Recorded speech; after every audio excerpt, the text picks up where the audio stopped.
Massive stones across the globe point to a single, startling truth. These ancient megalithic structures form the skeleton of humanity's first worldwide network, a prehistoric internet built from stone and sky.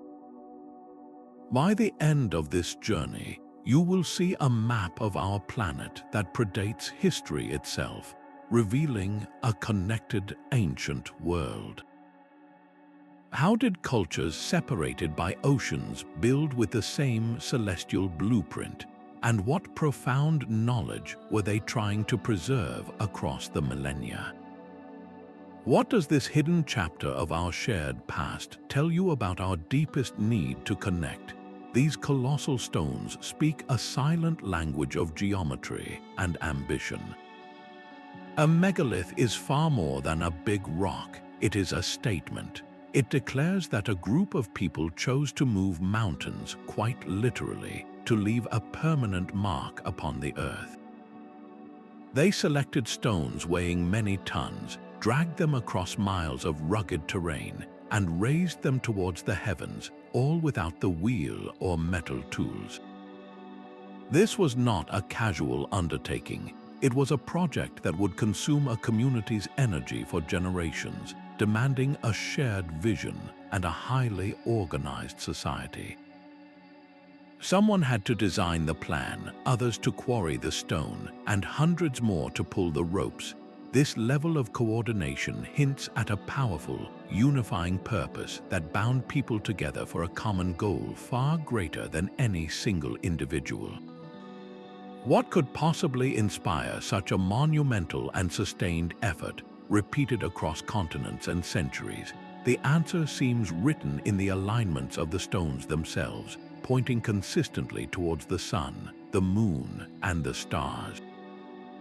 This shared celestial focus is the first major clue that these isolated cultures were not just building random monuments. They were constructing observatories, calendars, and perhaps even temples, all based on a common understanding of the cosmos. Their separate hands were guided by the same sky, suggesting a fundamental human impulse to map our place in the universe, an impulse so strong it created a global architectural language. That single beam of light piercing the inner chamber of Newgrange at the winter solstice is a message from the past, a deliberate signal of profound understanding. It was not a lucky guess. It was the result of precise observation over countless generations, a celestial clockwork captured in stone. This phenomenon repeats across the globe. From the sun's rays striking the heart of a tomb in Ireland to the shadows cast by the giant stones of Karnak in France, these monuments are meticulously aligned with the sun, the moon, and the stars. They functioned as colossal calendars marking the solstices, the equinoxes, and even the more complex lunar standstill, a cycle that takes nearly 19 years to complete. The researcher Alexander Thom dedicated his life to studying these sites, and his work suggests the builders possessed a sophisticated knowledge of geometry and astronomy that seems to defy our traditional view of prehistoric people. How could scattered cultures, supposedly isolated from one another, each independently arrive at the same complex understanding of a 19-year lunar cycle, and then encode it into their architecture with such mathematical precision? The answer seems to point away from isolated discovery and toward a shared foundation of knowledge. This shared celestial focus becomes a universal code, a common scientific language written not on parchment, but in the alignments of multi-ton stones. It indicates a deliberate transfer of astronomical principles across continents. The consistency is simply too great to ignore. This universal impulse to track time and seasons, to understand our place in the cosmos, appears to have created the first threads of a global network, long before the first ship set sail across the open ocean. So we are left with a compelling question. If these sites shared a common language of the sky, Did they also share a common connection on the Earth? The geographical placement of these stones may hold the next piece of the puzzle, revealing a map written in granite and basalt. A map of these stone sites reveals a hidden geography. If you trace the locations of the great megalithic clusters across Europe, the Mediterranean, and into Asia, a pattern emerges that defies randomness. These monuments appear to form corridors following the natural pathways of our planet. They cluster along coastlines, dot the banks of major river systems, and stand sentinel along routes we know were used for trade and migration in later eras. This is not a scattering of isolated efforts, it is the architecture of a network.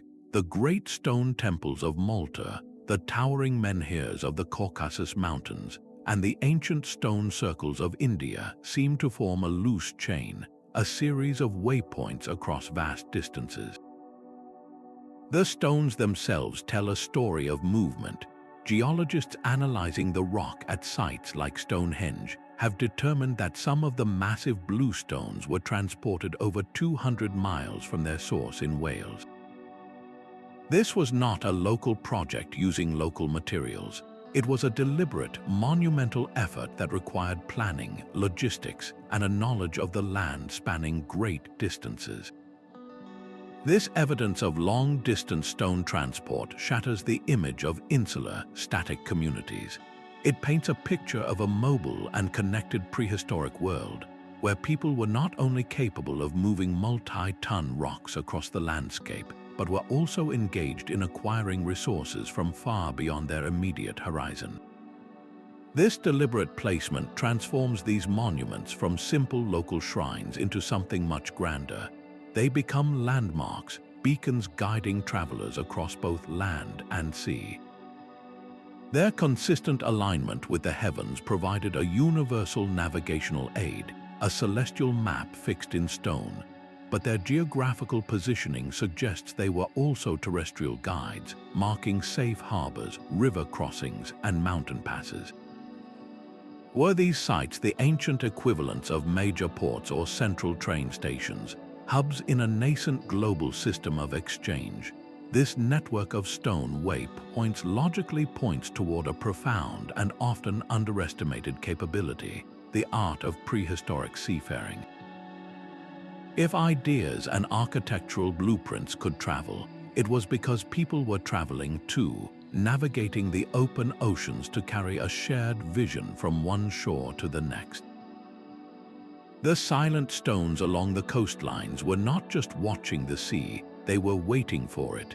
They marked the landing points of a forgotten maritime network, a web of routes traveled by prehistoric sailors with a profound knowledge of the ocean and the sky. These intrepid mariners did not have compasses or GPS. They had the stars, the sun, and the moon, the very same celestial bodies their stone monuments were built to honor. Their vessels, likely crafted from hollowed-out logs or bound planks, became the conduits for a cultural revolution. They sailed along the Atlantic facade of Europe, a region that scholar Barry Cunliffe describes not as a barrier but as a highway. The sea connected communities from the Orkney Islands in the north all the way to the shores of the Mediterranean. In the Orkneys, archaeological evidence reveals a sophisticated Neolithic society that sailed across challenging waters, trading tools, ideas, and perhaps even the very blueprint for building in stone. The presence of nearly identical megalithic temples on the isolated islands of Malta and Sardinia provides undeniable support for this idea. These were not independent inventions born of isolation. They are the signatures of a seafaring culture, people who carried their architectural traditions with them as they colonized new lands.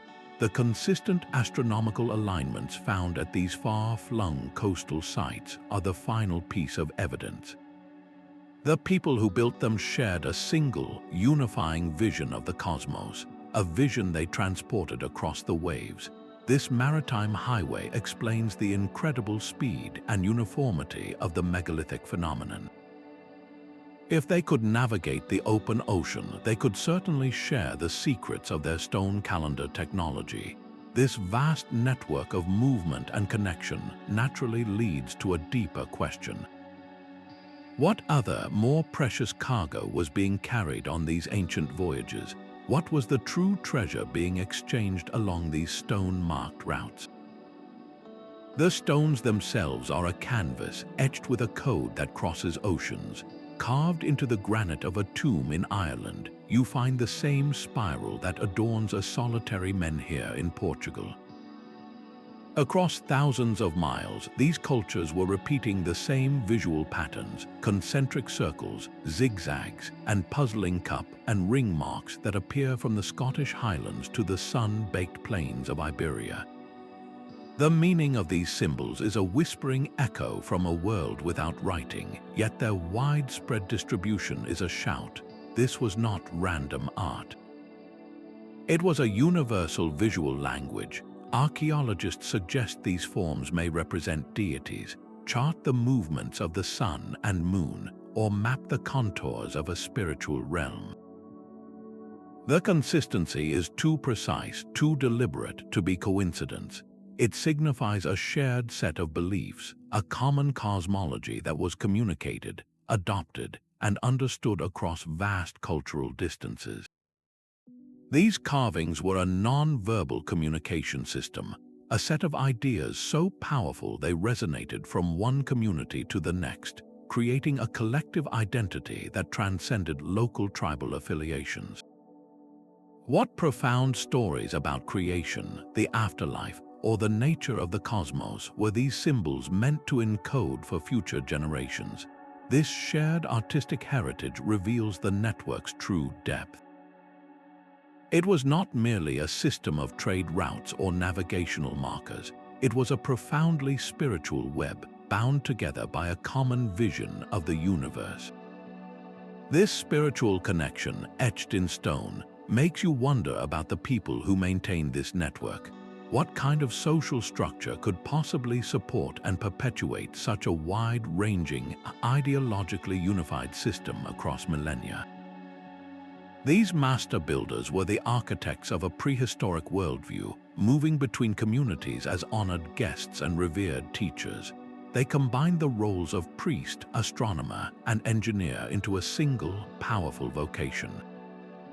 Their minds held the sacred blueprints for raising stones to the heavens, the complex calendars of the sun and moon, and the geometric secrets needed to make a chamber capture a single beam of light on the shortest day of the year.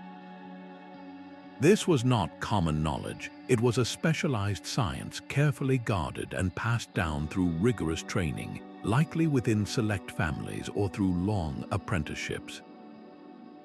The sheer consistency of astronomical alignments across thousands of miles points directly to the work of such a trained elite. A local chieftain might command the labor, but it was the visiting knowledge keeper who knew exactly where to place each stone. Their expertise was a form of immense social power, a valuable commodity that granted them safe passage across tribal territories. They were the human glue binding this vast network together, traveling from Brittany to the Boyne Valley, ensuring that a temple in Malta and a circle in the Orkneys were built to the same cosmic specifications. We can imagine them not as isolated shamans, but as a fraternity of philosopher-scientists, a prehistoric version of master masons or university scholars, sharing discoveries and refining their craft across generations. They preserved their complex understanding of mathematics and the stars through powerful oral traditions, using stories, songs, and ritualized ceremonies as living memory palaces. This system of knowledge transfer was so effective that it maintained a unified architectural and astronomical tradition for millennia. The existence of this specialized class solves the puzzle of how such uniform practices could spread so widely. Yet it raises a deeper, more profound question. What was the ultimate message they were so determined to encode in stone? A message they felt was important enough to build a global network to protect and transmit. What core belief about reality itself compelled them to orchestrate such a monumental, coordinated effort across the ancient world? These monuments were far more than tombs or calendars. They were sacred interfaces between worlds. For the people who built them, the boundary between the earth and the sky, between the living and the departed, was porous and alive. The consistent orientation of burial chambers pointed precisely to the rising sun of the winter solstice, or the setting moon at its most extreme standstill, reveals a profound and shared belief. It was a belief in a cyclical universe where death was not an end but a turning in a great cosmic rhythm, and the souls of the ancestors traveled pathways illuminated by celestial bodies. Placing a community's honored dead within a structure aligned with the heavens was an act of spiritual necessity. It was a way to ensure the departed remained connected to the eternal cycles of the cosmos, and perhaps to draw upon that cosmic power for the benefit of the living. This was not a vague superstition. It was a sophisticated cosmological principle, a unifying vision of reality that provided a common purpose powerful enough to transcend local conflicts and languages. Imagine a belief so compelling that it could convince a community to devote generations of labor to a single project. This shared cosmology became the ideological bedrock of the entire megalithic network. A traveler arriving from a distant shore, speaking an unfamiliar tongue, could immediately recognize the purpose of a precisely aligned stone circle or a passage tomb. They would understand that this was a place of ancestral veneration, a portal to the otherworld, calibrated to the same sun and stars they themselves revered. This shared spiritual language made collaboration not just possible but sacred. It transformed the exchange of architectural knowledge from a simple trade of techniques into a participation in a grand, cosmic project that united all of humanity in a common endeavor. This deep, unifying purpose, this collective yearning to map the soul's journey onto the stars, may be the most powerful treasure that was carried along those ancient sea routes. And one specific site, a lonely island in the Mediterranean, stands as a stunning testament to the scale and devotion this shared vision could inspire. The silent army of Karnak stands in perfect formation, a vast collection of over 3,000 stones marching across the French countryside in rows that stretch for kilometers. To walk among them is to feel the weight of a vision that transcends any single generation or tribe. This is not a monument built for a local chieftain. The sheer scale of labor, moving and erecting thousands of granite blocks, suggests a purpose that drew people from across the entire region, a collective endeavor on a breathtaking scale. The stones are not placed at random. Their long, parallel rows are meticulously oriented, with many aligned to the rising and setting points of the sun and moon at key moments in their cycles. This precise astronomical alignment echoes the celestial patterns found at distant sites like Newgrange and Stonehenge, as if each location was consulting the same cosmic instruction manual. The very shapes of the stones and the way they are grouped share a striking family resemblance with other megalithic complexes scattered along Europe's Atlantic coast. This stylistic consistency is the architectural equivalent of a common language, hinting at a shared pool of knowledge and belief that flowed freely between these communities. The investment required to create Karnak implies it was more than a local temple. It was likely a great regional gathering place, a sacred destination for seasonal pilgrimages where people from different areas would converge. They would contribute their labor to this ever-expanding project, strengthening social bonds and participating in a shared spiritual identity.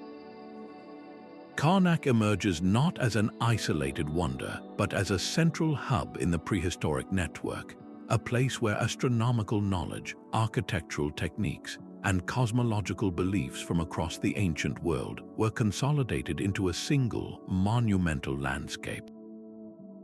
It shows us that the impulse to build in harmony with the cosmos was a collective human drive, a unifying force powerful enough to organize societies across vast distances. If sites like Karnak were the great central stations of this ancient world, what paths connected them and what other hubs might have existed along the way? Stonehenge rises from the Salisbury Plain as a question in stone, a hub of cosmic and terrestrial power. Its iconic ring did not stand alone, but served as a central node in a vast prehistoric web, a place where distant worlds converged. The very substance of the monument tells this story. Some of its smaller bluestones were transported from mountains in Wales over 150 miles away, a logistical feat that speaks of influence reaching far beyond the local landscape. Even more telling are the objects left behind. Archaeologists have uncovered polished jadate axes, crafted from stone quarried in the distant Alps, deliberately placed within the earth around Stonehenge. These were not trade goods in a simple market sense. They were gifts, tokens of connection exchanged between powerful individuals or groups, establishing bonds across the continent. Such objects are the physical proof of long-distance relationships, the hard evidence that people and their ideas were moving across Europe on a scale we are only beginning to appreciate. Across the sea, the immense temples of Malta present another kind of hub. Carved from massive blocks of local limestone, these structures are among the oldest free-standing stone buildings in the world. Their intricate cloverleaf designs and subterranean chambers suggest they were more than local shrines. They were likely great ceremonial centers, attracting pilgrims and knowledge keepers from across the Mediterranean. The sheer concentration of architectural genius on such a small island points to its role as a specialized destination, a place where the sacred science of megalithic construction was perfected and disseminated. Then there is Brú na Bóinne in Ireland, the complex that includes the great tomb of Newgrange. This was not an isolated cemetery, but a sprawling ritual landscape designed for grand, communal gatherings. Its position along the River Boyne made it accessible by water, a natural meeting point for people traveling from different directions. The precise solar alignment of its central tomb required generations of accumulated astronomical observation, knowledge that was likely shared and refined here during seasonal events. People would have come not just to honor their ancestors, but to witness the cosmic spectacle, to exchange news, and to learn from the master builders who orchestrated these wonders. These super sites formed a hierarchical network, while thousands of smaller stone circles and solitary menhirs dotted the countryside. Places like Stonehenge, Malta, and Brú na Bóinne operated as the cultural capitals. Their strategic locations at the confluence of land and sea routes made them accessible crossroads. Their scale demanded regional cooperation, and their complexity attracted the specialized knowledge keepers who served as the network's engineers and astronomers. By identifying these central nodes, the chaotic pattern of megaliths begins to resolve into a coherent map.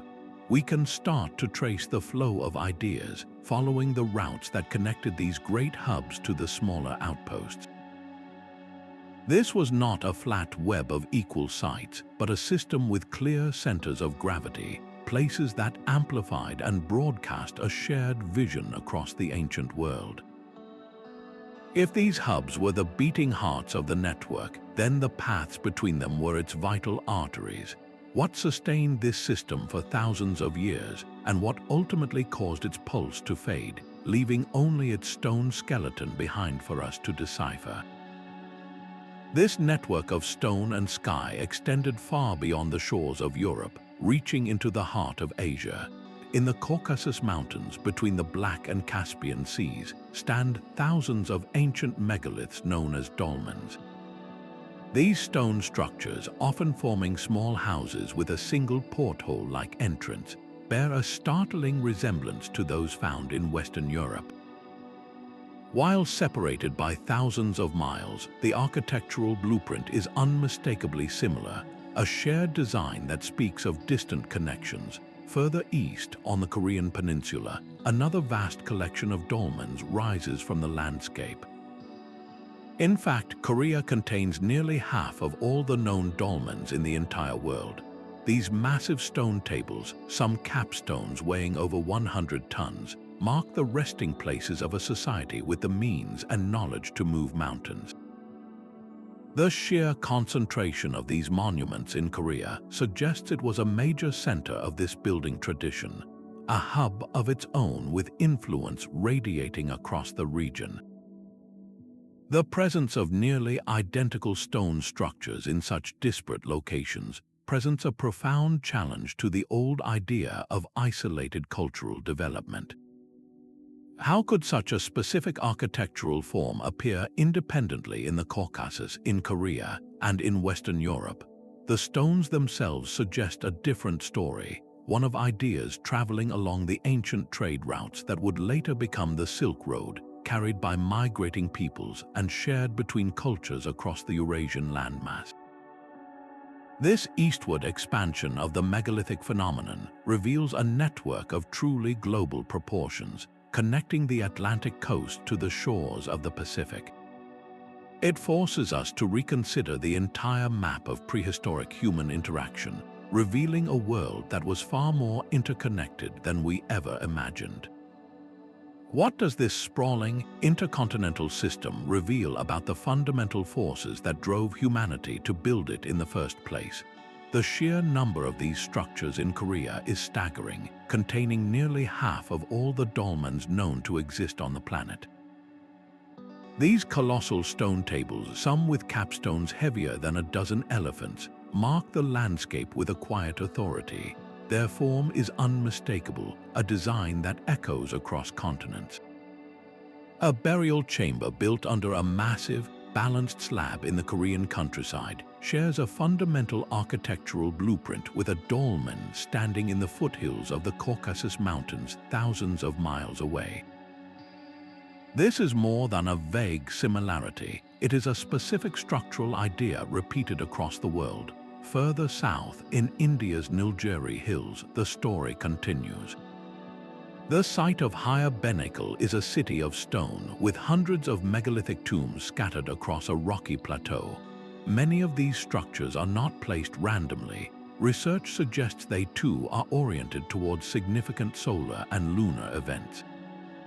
The same celestial patterns honored in Europe were being marked here in southern India, a parallel practice etched in granite. The thread then stretches into the islands of Indonesia, where ancient stone complexes and standing stones speak of a tradition that reached across the sea. When you map these sites from the dolmen fields of Korea to the menhir forests of India and the megalithic remains of Indonesia, a single, profound pattern solidifies. The drive to build with massive stones and to align them with the heavens was not a European invention. It was a global human phenomenon. This evidence shatters any remaining Eurocentric view of prehistory, revealing a planet where multiple continents were humming with the same monumental activity. How do we explain this worldwide pattern? One school of thought champions the idea of megalithic diffusion, proposing that the concept originated in one place, perhaps the Near East, and was carried along ancient migration and trade routes by a seafaring people or a series of cultural exchanges.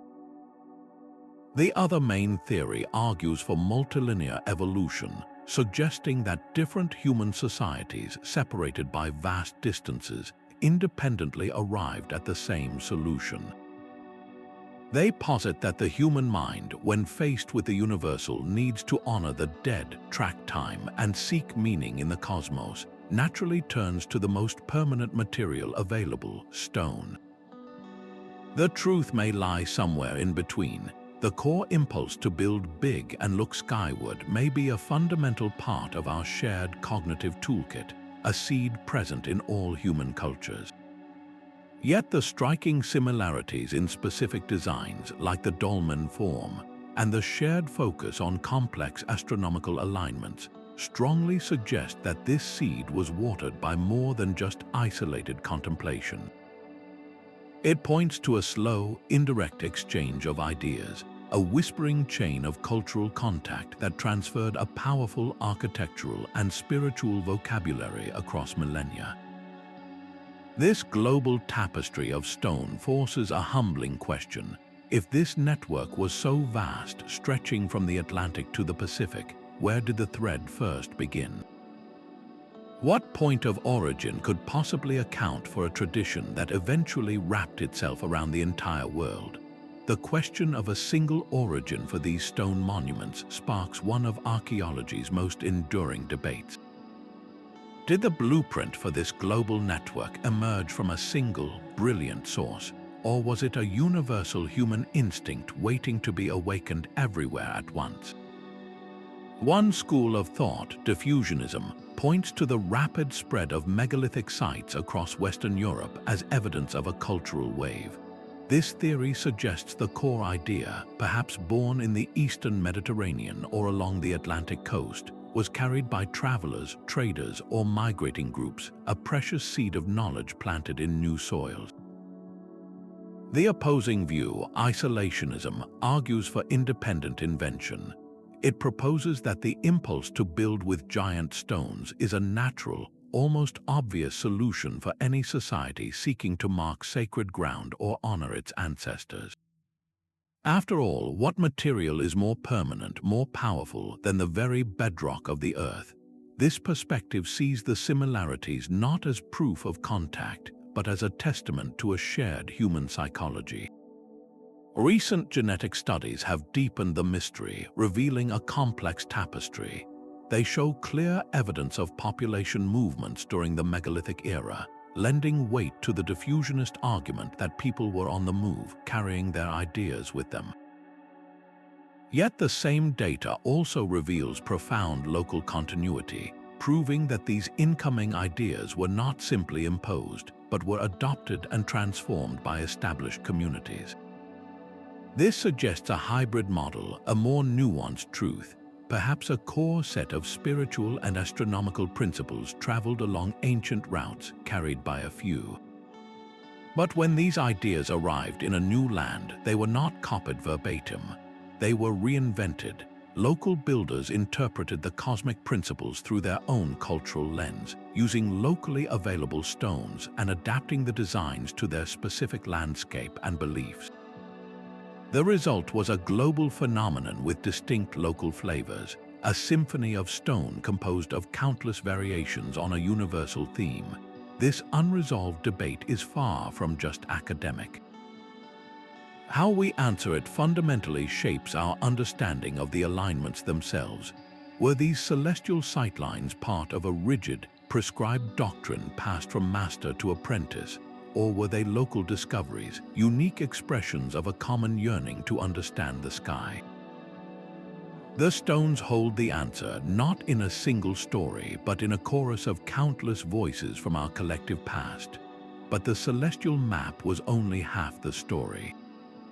The same stones that charted the heavens also seem to have been deliberately placed to trace the hidden contours of the Earth itself.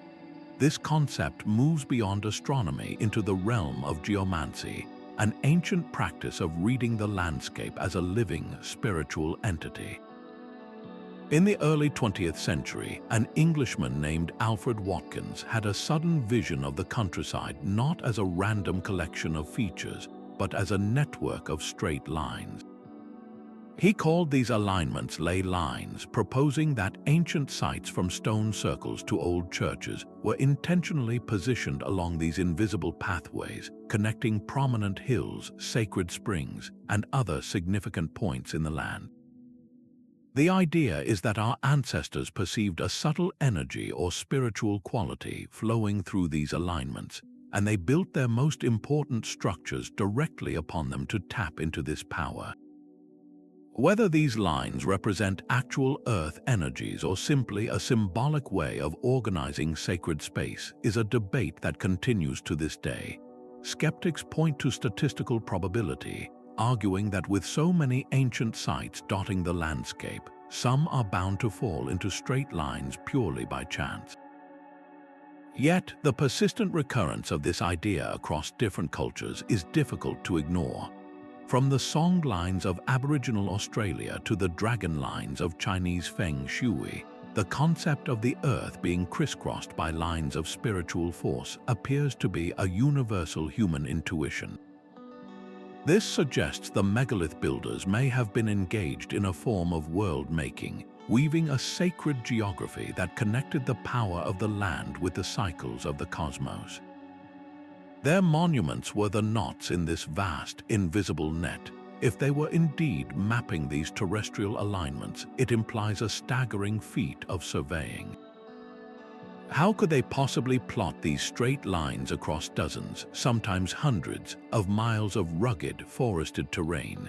The answer may lie not in complex technology, but in a profound and intimate knowledge of the natural world, a form of perception we have largely lost. Those master builders possessed a technology of startling simplicity. They worked with materials you could find in any forest or field, wooden stakes to mark points on the earth, and long ropes made of leather or plant fiber to trace lines across it. Yet with these humble tools, they achieved a precision that still baffles us. The key was not complex machinery, but a deep, intuitive grasp of geometry. To lay out a perfect right angle for the corner of a stone rectangle, they likely used the timeless 3-4-5 triangle method. By marking a rope with 12 evenly spaced knots, they could create a triangle with sides of 3, 4, and 5 units. When pulled taut, this triangle always forms a perfect right angle, a principle known for millennia and a cornerstone of their architectural practice. For tracking the sun, a simple wooden pole called a gnomon, planted vertically in the ground, was their most sophisticated instrument. By carefully observing the moving shadow it cast throughout the day and across the seasons, they could map the sun's entire journey, pinpointing the solstices and equinoxes with remarkable accuracy. This was a portable science, a toolkit of knowledge that could be carried in the mind and applied anywhere on Earth. The most compelling evidence for this shared technical language is the potential use of a standard unit of measurement. The researcher Alexander Thom, after surveying hundreds of sites, proposed the existence of a megalithic yard, a unit of roughly 2.7 feet. He found that the dimensions of circles and the spacing of stones from Scotland to Brittany often seemed to be multiples of this same unit. Whether it was a precisely defined measure or a generally consistent pacing standard, its repeated appearance suggests a community of builders who are not just exchanging vague ideas but specific technical blueprints. This shared technological package, from the knotted rope to the shadow pole to the standard unit, forms a powerful argument for connection. It is one thing to independently decide to build with big stones. It is quite another to independently invent the same complex geometrical techniques and then standardize the same unit of measurement across a continent. This points to a fellowship of practitioners, a network of skilled individuals who moved between communities, sharing a common body of practical knowledge. Their genius lay in understanding that the most profound truths of the cosmos could be measured and mapped with nothing more than a length of rope and a keen eye for the shadows on the ground. The sheer physical effort behind these monuments is almost beyond modern comprehension. Think of 1,000 people, not an army, but a community, hauling a single 50-ton block of stone across valleys and rivers. They did this not for a season, but for generations. A project like Stonehenge or the Great Maltese Temples was a civilization's lifetime work, a multi-generational investment demanding a stable and prosperous society. This level of coordination reveals a crucial social shift. These were no longer small, nomadic bands. They were complex communities with a surplus of food, allowing some members to specialize, and a hierarchy capable of planning and commanding such vast enterprises. Leaders, whether chieftains or priestly astronomers, had to inspire and organize this labor, directing the collective will toward a single, staggering goal. The work itself was likely seen not as a burden but as a sacred duty. It was a form of collective ritual, a shared pilgrimage that happened in one's own homeland. Every pull of the rope, every log placed beneath the mighty sledge, was an act of faith that bound the community together, creating a powerful collective identity rooted in a common purpose. This was not the coerced labor of later empires, but a willing contribution to a project that transcended any single life. The cooperation required for these constructions implies something profound about the wider network. To transport stones over hundreds of miles, communities must have agreed to safe passage. Different groups, perhaps speaking different languages, had to cooperate or at least maintain a sacred truce for the work to proceed. The network of stone, therefore, was built upon a network of social agreements, a framework of peace and collaboration that enabled the sharing of both materials and grand ideas. This willingness to invest centuries of backbreaking labor points to a motivation far deeper than simple utility. It was a drive fueled by a shared, profound belief in the cosmos and humanity's place within it, a conviction so powerful it could move not just mountains, but the very structure of society itself. Radiocarbon dating draws a faint but vital line through the deep past.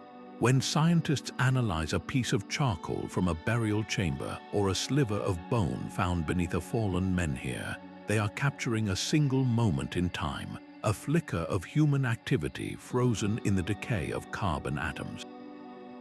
These thousands of individual dates, painstakingly gathered from sites across the continent, have slowly coalesced into a startling narrative.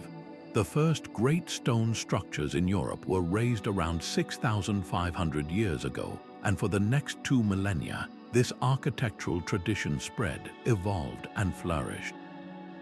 Yet this timeline is written in whispers, not shouts. We can date the organic material left behind by the builders, but the silent, towering stones themselves hold their age close, immune to the probes of modern science. This creates a fundamental challenge. A site may show evidence of use and modification over thousands of years, with one culture building upon the sacred ground of a previous one, each layer obscuring the last. The most profound puzzle lies in the apparent simultaneity. How could monumental construction erupt in places as far apart as coastal Portugal and the Scottish Isles within just a few centuries of each other? Was this a rapid cultural wildfire, or did the same idea simply dawn on different peoples at the same stage in their social development? The answer is reshaping before our eyes as dating techniques grow more refined. The story of Stonehenge, for instance, is no longer a single event but a saga. It was not built in one grand campaign, but was a work in progress for over 1,000 years, a project that saw countless generations contribute to its final form. This revised chronology shatters the image of a single, coordinated building boom. Instead, it paints a picture of a dynamic, living network. Certain hubs, like the Boyne Valley in Ireland, may have burned brightly as centers of innovation for a few centuries, only to see their influence wane as other centers, like Wessex in England, rose to prominence. The network had a rhythm, an ebb and flow of ideas, labor, and spiritual focus across the ages. This long view reveals its true nature, not as a static blueprint imposed upon the land, but as a resilient, adaptive system. It was a conversation in stone that lasted for hundreds of generations, a conversation we are only now beginning to overhear. And as we listen, we must ask what internal logic, what shared sense of order, governed the very shape and geometry of these structures for so long. The world they inhabited was one still healing from the ice. As colossal glaciers retreated, they left behind a transformed planet, with rising seas slowly drowning old coastlines and creating new ones. This dynamic environment directly sculpted the map of the megalithic network. The stones did not appear randomly across the continents. They cluster overwhelmingly along the resource-rich shores of the Atlantic, following the very pathways opened up by a warming climate. This was a world coming alive, with vast forests expanding and sea levels stabilizing after millennia of dramatic change. These newly calm waters became highways, not barriers, inviting exploration and connection between communities who had once been isolated. Some researchers propose that these massive stones served a very practical purpose in this changing world, acting as territorial markers for groups claiming newly fertile lands for agriculture. Others see their construction as a profound response to environmental uncertainty, a way for communities to seek stability by building permanent monuments aligned with the eternal, predictable cycles of the heavens. In a world of flux, they sought to anchor their world to the cosmos. The choice of where to build was a decision of deep significance. It reflected an intimate knowledge of the local landscape, where to find the best stone, which hilltop offered a clear view of the solstice sunrise, and which valley was safe from seasonal floods. The network's pathways were literally carved by the earth itself, its routes dictated by navigable rivers, accessible mountain passes, and the indented coastline of the Atlantic seaboard. The environment was not a passive stage for this drama. It was a central character, providing both the raw material for their ambition and the very corridors that made connection possible. This intricate dance with their world helps explain the brilliant flourishing of this stone-based culture. It also hints at a more fragile truth, that the same environmental forces that enabled its rise may have later contributed to its quiet transformation, as shifting climates and resources eventually redirected human energy toward new ways of living. The great stone calendars slowly fell silent. The age of raising colossal monuments did not end with a cataclysm, but faded like a season changing, its energy gradually redirected into new forms of human expression. By the middle of the second millennium before the Common Era, the widespread construction of these sites had largely ceased. The stones themselves were not abandoned, however. They stood firm, their purpose shifting as new generations saw them not as active cosmic interfaces, but as powerful landmarks of ancestral memory, sometimes repurposed for new rituals or even incorporated into defensive structures. The reasons for this quiet transformation are woven from many threads. A significant factor was a shift in the climate. A period of global cooling and increased rainfall made life more challenging, disrupting agriculture and forcing communities to focus their energy on survival rather than monumental projects. At the same time, a technological revolution was reshaping society. The mastery of metalworking, first with bronze and later with iron, created a new kind of economy and a new kind of elite. Power was no longer measured solely by the ability to mobilize a community to build a shared temple, but by the possession of finely crafted swords, ornate jewelry, and personal symbols of status. This new focus on individual wealth and martial prowess fundamentally altered the social contract. The old unifying cosmology, that shared vision of a cyclical universe where ancestors and celestial bodies were intimately connected, began to fragment. It was replaced by more localized pantheons of gods and goddesses, deities of war and craft that reflected the concerns of a new era. The specialized knowledge keepers, the astronomer priests who held the blueprints for celestial alignment, may have found their role diminished, their lineages fading away as society's priorities turned elsewhere. The network did not suddenly vanish, it transformed. The Great Hill of Tara in Ireland, once a central node in the megalithic web, later became the sacred seat of Irish high kings. Many an Iron Age hill fort was strategically built upon the ruins of a much older stone circle, drawing upon the enduring power of the location. This transition marks a profound pivot in the human story. It was a move away from an era defined by collective, long-term projects oriented toward the cosmos, and toward an age of increasing individualism, technological specialization, and social stratification. The End of Megalith Building was not a failure but an evolution. It invites us to consider what we gain and what we lose as our own society's priorities inevitably shift, leaving future generations to ponder the silent, steadfast monuments of our own age. Our own era is now witnessing the resurrection of this ancient world through a technological lens. We are deploying tools that would seem like pure magic to the original builders, satellites that scan the Earth from orbit, lasers that peer through dense forest canopies, and genetic sequencers that read the stories hidden in ancient bones.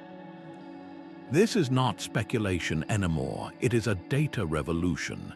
Ground-penetrating radar sends pulses deep into the soil, revealing the ghostly outlines of buried stones and the footprints of long-vanished wooden structures.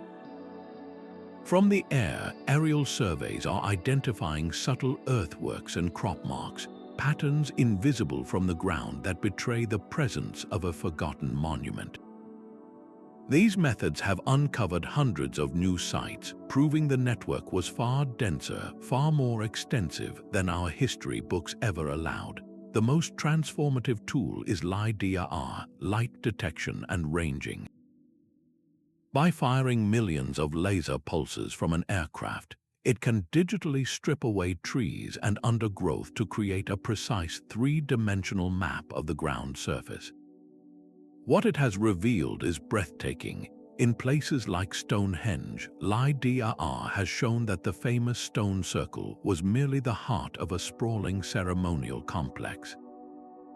It was surrounded by a vast landscape of processional avenues, smaller satellite shrines, and burial mounds, all meticulously arranged. We are no longer looking at isolated monuments, but at entire sacred cities designed as a single, cohesive unit. This technology is redrawing the maps of prehistoric Europe, revealing a level of landscape engineering on a scale we are only beginning to comprehend. At the same time, the new science of archaeogenetics is writing the human biography of this network.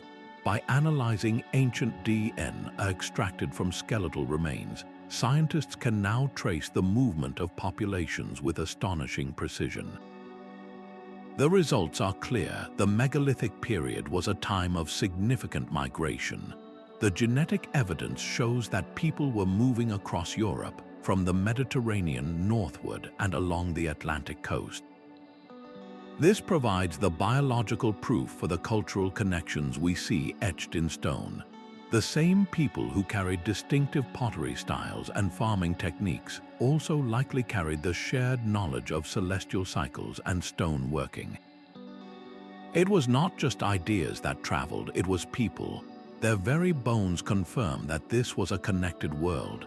This flood of data is transforming megalithic studies from a field guided by intuition into a rigorous, data-driven science. Each new discovery, each laser scan and genetic sequence fills in another piece of the puzzle. We are watching a new prehistory emerge from the shadows, one that is far more dynamic, interconnected, and intellectually sophisticated than we ever dared to imagine. In a very real sense, we are completing the work of the ancient surveyors. We are using our own advanced tools to finally perceive the grand design they laid out across the globe, a design they could only see in their minds and map with rope and shadow. This powerful scientific revolution, however, brings with it a profound responsibility. How do we properly interpret this fragile heritage now that we can see it so clearly? And how do we ensure it is preserved for the generations who will surely develop even more revealing tools to understand it? The allure of these silent stones inevitably attracts grand and speculative narratives. It is a landscape ripe for imagination, where the gaps in our knowledge are sometimes filled with tales of ancient astronauts, lost continents like Atlantis, or forgotten super-civilizations wielding advanced technology. These stories are powerful and speak to a deep desire for dramatic answers to profound mysteries. Yet navigating this terrain requires a careful compass, one that points toward evidence rather than fantasy. Mainstream archaeology builds its understanding piece by piece through the painstaking excavation of artifacts, the precise dating of organic materials, and the cross-comparison of genetic and cultural data. Alternative histories, while captivating, often operate differently. They might selectively ignore contradictory evidence, reinterpret mythological texts as literal history, or attribute the achievements of known cultures to a mysterious, unknown other. Consider the claim that these sites were ancient power plants or energy generators. While the idea is evocative, there is no physical evidence of machinery, wiring, or any mechanism for generating or storing power that aligns with our understanding of physics. The stones themselves show no signs of such use. Similarly, the theory that a single, advanced civilization was responsible for all megaliths overlooks the incredible diversity in their design and the clear evidence of local adaptation over millennia. These speculative narratives, however appealing, can unintentionally rob our ancestors of their full credit.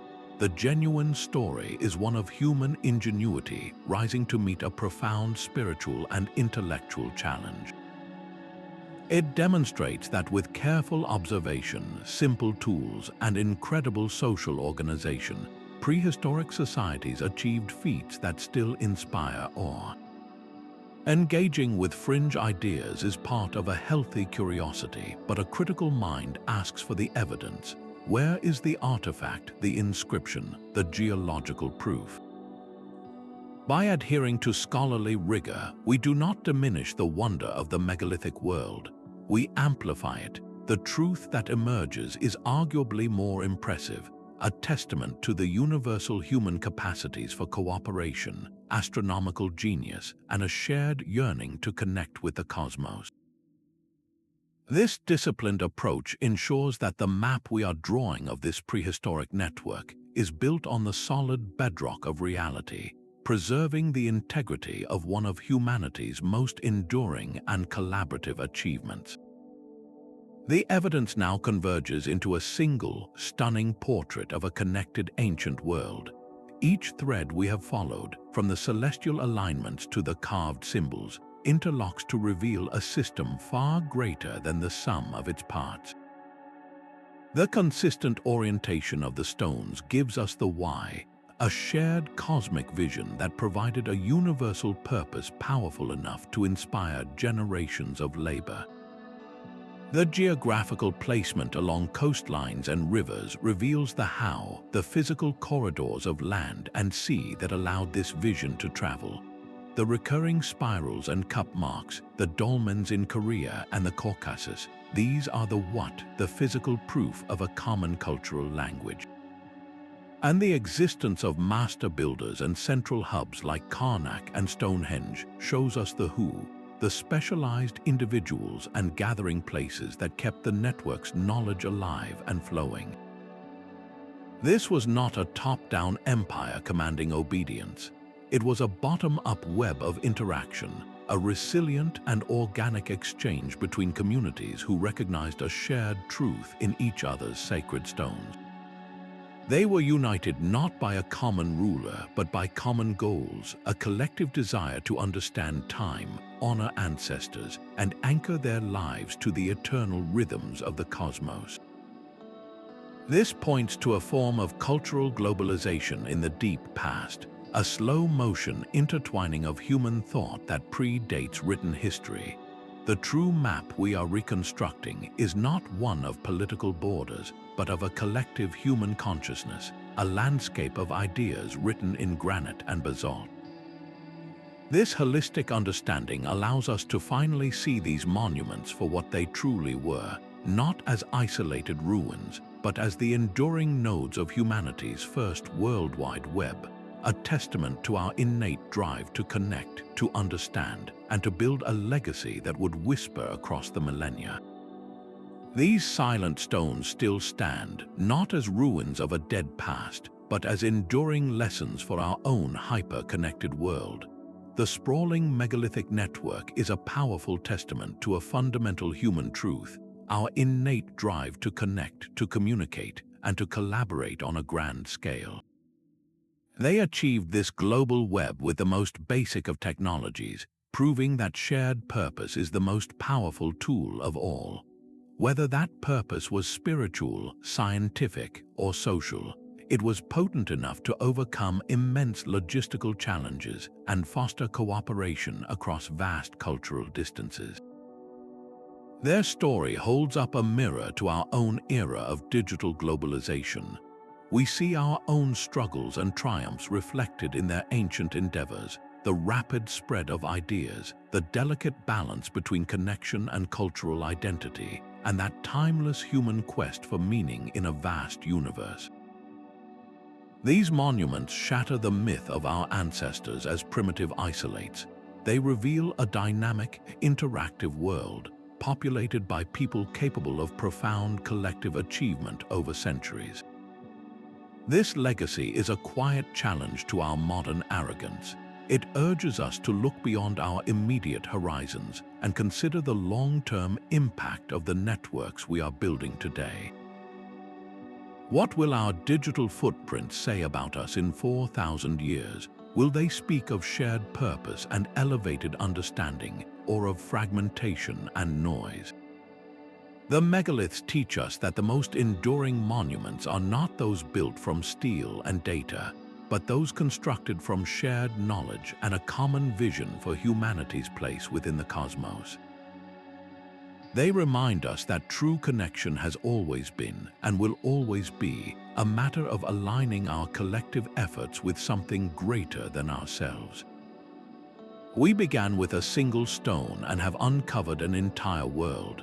This journey has revealed a prehistoric network of staggering scope, an ancient web of connection that mapped the heavens and the earth long before the pyramids were a dream or the first empires took shape.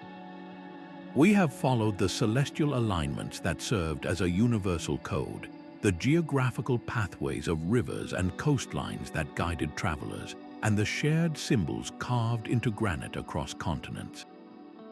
We have seen how immense social cooperation, orchestrated by master builders, turned a common cosmological vision into a reality of stone. The evidence no longer allows us to see these cultures as isolated. Instead, they were in contact, exchanging profound ideas and collaborating on projects that united them in a single, grand endeavor. These megalithic alignments are far more than ancient curiosities. They are the fingerprints of humanity's first great period of globalization, a powerful testament to our species' innate curiosity and its incredible capacity for collective action. As you look at the world now with its modern borders and digital networks, remember that beneath that surface lies a much older, deeper map of human connection. The stones invite you to become part of this continuing story. I encourage you to look up the megalithic sites nearest to you, visit them, stand in the presence of these ancient sentinels, and feel the weight of that shared past for yourself. Let us know in the comments what you discover, or if this journey into our deep past has resonated with you. If you are eager for more explorations into history's greatest mysteries, subscribe to continue this adventure with us. The stones have spoken across the millennia, and their story, it turns out, is our